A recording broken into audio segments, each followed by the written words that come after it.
नमस्ते, सदा वत्सले मातृभूमि। जय हिंद दोस्तों कैसे आप सब लोग। दोस्तों दिन भर क्या रहा स्पेस, डिफेंस और इंटरनेशनल गलियारे से इस वीडियो में हम एक एक करके एनालिसिस करते हैं। तो चलिए शुरू करते हैं। पाकिस्तान के पूर्व राजनयिक आगा हिलाली ने कहा कि 26 फरवरी 2019 को बालाकोट में हुई एयर स्ट्राइक में करीबन 300 आतंकी मारे गए थे। पाकिस्तान के पूर्व राजनयिक आगा हिलाली ने इस बारे में कहा कि भारत ने अंतर्राष्ट्रीय सीमा पार कर युद्ध जैसा काम किया। इसमें कम से कम 300 आतंकी मारे गए थे। हमारा लक्ष्य उनसे अलग था। हमने उनके बड़े अधिकारियों को निशाना बनाया। हमारे द्वारा उठाया गया कदम पूरी तरह से लीगल था, क्योंकि वे सेना के आदमी थे। हमने उस समय कहा था कि इस कार्रवाई में कोई हताहत नहीं हुआ। अब हमने उनसे कहा है कि वे जो भी करेंगे हम सिर्फ उसका जवाब देंगे। हिलाली पाकिस्तानी उर्दू चैनल पर बहस के दौरान ये बात बोल रहे थे और ये एक बहुत बड़ी बात है कि अब उनको पता चल चुका है और अब अंतर्राष्ट्रीय मीडिया को भी पता चल चुका है कि वाकई में जो झूठ बोला जा रहा था पाकिस्तान की तरफ से वो झूठ ही था और भारत के द्वारा जो आतंकियों की मारे जाने की जो खबर थी वो सच थी। चीन और पाकिस्तान की दोस्ती सब जानते हैं। जब भी पाकिस्तान मुश्किल में होता है तो चीन अपने दोस्त की मदद करने सबसे पहले आता है। दोनों देशों ने एक दूसरे के साथ कई योजनाओं पर हस्ताक्षर किए हैं। अब पाकिस्तान के प्रधानमंत्री इमरान खान अपनी विस्तारवादी विचारधारा में चीन के राष्ट्रपति शी जिनपिंग के नक्शे कदम पर चल रहे हैं। पाकिस्तान के द्वारा कब्जे वाले क्षेत्र यानी कि गिलगिट बाल्टिस्तान में रह रहे नागरिकों के अधिकारों पर अतिक्रमण की नीति यानी कि पॉलिसी ऑफ इनरोचमेंट 2021 पूरी तरह से चीनी राष्ट्रपति शी जिनपिंग की विचारधारा से प्रेरित है। लेकिन अब इस इलाके में रह रहे नागरिकों को इमरान सरकार के द्वारा किए जा रहे अत्याचारों और दुर्भावनापूर्ण इरादों का एहसास होना शुरू हो चुका है, जिसके बाद अब लोगों ने सरकार के खिलाफ आवाज उठानी शुरू कर दी है। गिलगित बाल्टिस्तान में रह रहे लोगों ने पाकिस्तानी सरकार की भ्रामक नीति पर आरोप लगाया और कहा कि पाकिस्तान सैन्यकरण कर रहा है। आपको बता दें कि गिलगित बाल्टिस्तान में पाकिस्तानी सरकार के द्वारा 3 साल तक फ्रंटियर कोर की तैनाती का जमकर विरोध हुआ। हालांकि अब इमरान खान गिलगित बाल्टिस्तान में रोजगार के अवसरों पर काम करने में तुले हुए हैं। आपको बता दें कि इमरान खान ने जल्दबाजी में 29 दिसंबर 2020 को 3 साल के लिए गिलगित बाल्टिस्तान में फ्रंटियर कोर के कार्यकाल के लिए विस्तार को मंजूरी दे दी। अब पाकिस्तान गिलगित बाल्टिस्तान में दमनकारी नीति को अपना रहा है, यानी कि गिलगित बाल्टिस्तान के लोगों को पता चल चुका है कि इमरान खान की नीति क्या है उनके लिए और अब उन्होंने विरोध करना शुरू कर दिया है। और ऐसे में ये मौका भारत के लिए बहुत अच्छा है और भारत इस मुद्दे को उठा सकता है और साथ ही भारत को अब गिलगित बाल्टिस्तान के लिए अपनी विचारधारा को आगे बढ़ाना होगा और जल्द से जल्द हमें गिलगित बाल्टिस्तान अपने क्षेत्र में वापस लाना होगा। सियाचिन, लद्दाख और कश्मीर में सीमा पर कई ऐसे इलाके हैं जहां हर साल कपा देने वाली ठंड पड़ती है। हर साल इन इलाकों में -25 से -50 के बीच पारा पहुंच जाता है। फिर भी यहाँ पर सेना के जवान हर मौसम में मुस्तैद रहते हैं। इन परिस्थितियों में जवानों को कई तरह की कठिनाइयों का सामना करना पड़ता है। अब डीआरडीओ ने इन इलाकों में तैनात भारतीय सेना के जवानों के लिए एक नई हीटिंग डिवाइस डेवलप कर ली है। आपको बता दें कि डीआरडीओ ने लद्दाख, सियाचिन और ऊंचाई वाले क्षेत्रों में तैनात भारतीय सेना के लिए हिमतपक नाम का एक नया स्पेस हीटिंग डिवाइस बनाया है, जो ये सुनिश्चित करेगा कि बैक ब्लास्ट और कार्बन मोनोऑक्साइड पॉइजनिंग के कारण जवानों की मौत न हो। उन्होंने बताया कि भारतीय सेना ने इस उपकरण के निर्माताओं को 420 करोड़ रुपए के ऑर्डर दिए हैं। उन्हें सेना और आईटीबीपी के सभी नए आवासों में तैनात किया जाएगा जहाँ तापमान कम है। साथ ही डीआरडीओ ने बताया कि एलोकोल क्रीम भी डेवलप की है, जो अत्यधिक ठंड में तैनात सैनिकों के लिए फ्रोस्टबाइट, चिलबेलियंस और ठंड की वजह से लगने वाली अन्य चोटों को रोकने में मदद कर सकती है।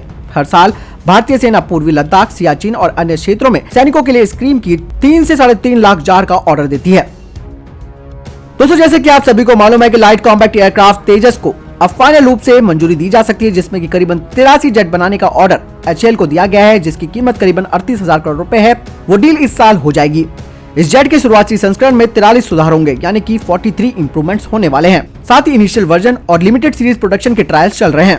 इनमें आसान रखरखाव यानी कि बहुत ही easier maintenance, active electronically scan array radar, electronic warfare suite और बियॉन्ड विजुअल रेंज मिसाइल क्षमताएं इसमें शामिल है, जिनमें भारतीय निर्मित हवा से हवा में मार करने वाली मिसाइल अस्त्रा MK1 भी शामिल होगी। साथ ही इसमें लंबी दूरी तक मिसाइल ले जाने की क्षमता भी होगी। एक बार अगर ये सब कुछ ठीक हो जाता है तो तेजस जेट की संख्या 123 तक बढ़ सकती है, जिनमें 3 वेरिएंट होंगे जो सभी जनरल इलेक्ट्रिक के इंजन के द्वारा संचालित होंगे। अब तक 20 फाइटर जेट्स को फाइनल ऑपरेशन क्लियरेंस मिल चुका है। ट्विटर के बाद अब WHO की एक बड़ी गलती सामने आई है। वर्ल्ड हेल्थ ऑर्गेनाइजेशन ने अपने एक नक्शे में जम्मू और कश्मीर के साथ लद्दाख को भारत से अलग दर्शाया है। ये कलर कोडेड मैप WHO की आधिकारिक वेबसाइट पर भी उपलब्ध है। भारतीय हिस्से को इसमें नीले रंग से दिखाया गया है, जबकि जम्मू और कश्मीर व लद्दाख को ग्रे कलर से चिन्हित किया गया है। WHO के इस मैप को लेकर ब्रिटेन में जो भारत के प्रवासी रह रहे हैं उन्होंने नाराजगी जताई है। मैप में देश के 2 नए केंद्र शासित प्रदेशों को ग्रे रंग से दिखाया गया है। वहीं अक्साई चीन का विवादित हिस्सा भी ग्रे रंग से दिखाया गया है। साथ ही उसमें नीले रंग की पट्टियां भी हैं। ये नक्शा WHO की वेबसाइट पे मौजूद है, जो कि देश के हिसाब से बताता है कि किस मुल्क में वैश्विक महामारी कोरोना वायरस के कितने पुष्ट मामले हैं और उनमें कितनी मौतें हुई हैं। हालांकि मैप पर पनपे विवाद को लेकर WHO ने साफ कर दिया कि वो यूनाइटेड नेशन के दिशा निर्देशों का पालन करता है और उसी के हिसाब से मैप्स को पढ़ता, समझता और देखता है। आपको बता दें कि इस पूरे के पूरे मामले में चीन का हाथ हो सकता है, क्योंकि चीन WHO को मोटी फंडिंग देता है।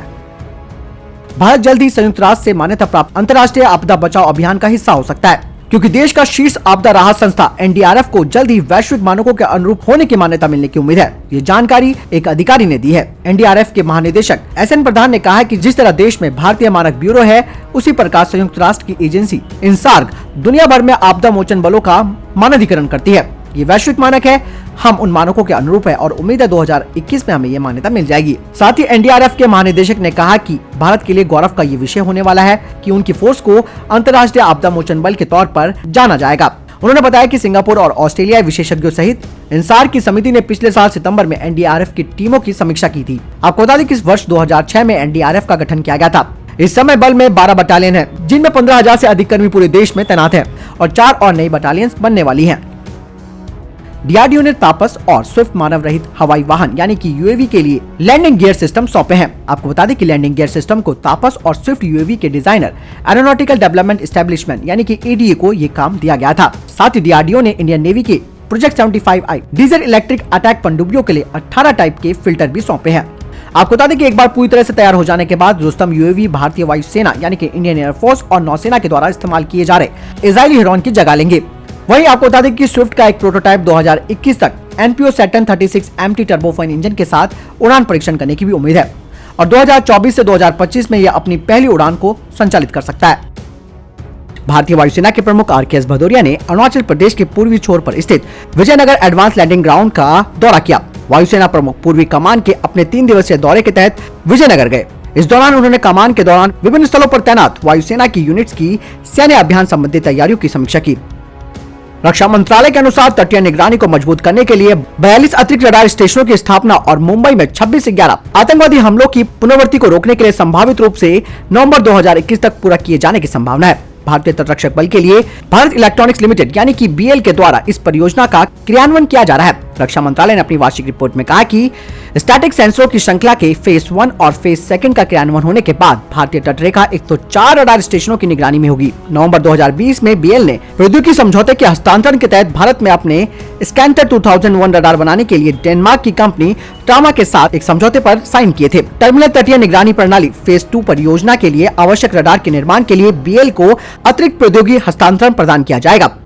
दो फ्लाइट सर्जन जल्द ही गगनयान मिशन के लिए अंतरिक्ष में चिकित्सा का अनुभव अपने रूसी समकक्षों से लेने के लिए रूस रवाना होंगे। ये जानकारी इसरो ने दी है। फ्लाइट सर्जन भारतीय वायुसेना के डॉक्टर हैं। उन्हें एरोस्पेस मेडिसिन में विशेषज्ञता हासिल है। अधिकारी ने बताया कि फ्लाइट सर्जन जल्द ही रवाना होंगे। वे रूस के फ्लाइट सर्जन से सीधे प्रशिक्षण प्राप्त करेंगे। साथ ही बताया कि अंतरिक्ष में मानव मिशन का सबसे अहम पहलू अंतरिक्ष यात्रियों का प्रशिक्षण है। फ्लाइट सर्जन अंतरिक्ष यात्रियों की उड़ान के दौरान और उसके बाद की सेहत के लिए जिम्मेदार होते हैं। फ्लाइट सर्जन को संभावित अंतरिक्ष यात्री के तौर पर भी प्रशिक्षित किया जाएगा। तो ये थे अभी तक के टॉप डिफेंस और स्पेस अपडेट्स। वीडियो के संबंध में कोई प्रश्न जवाब या आपका सवाल है, आप कमेंट सेक्शन में जरूर लिखकर पूछ सकते हैं। बहरहाल इस वीडियो के लिए इतना ही, मिलता हूं नई वीडियो के साथ, तब तक के लिए अपना ख्याल रखिएगा। जय हिंद, जय भारत।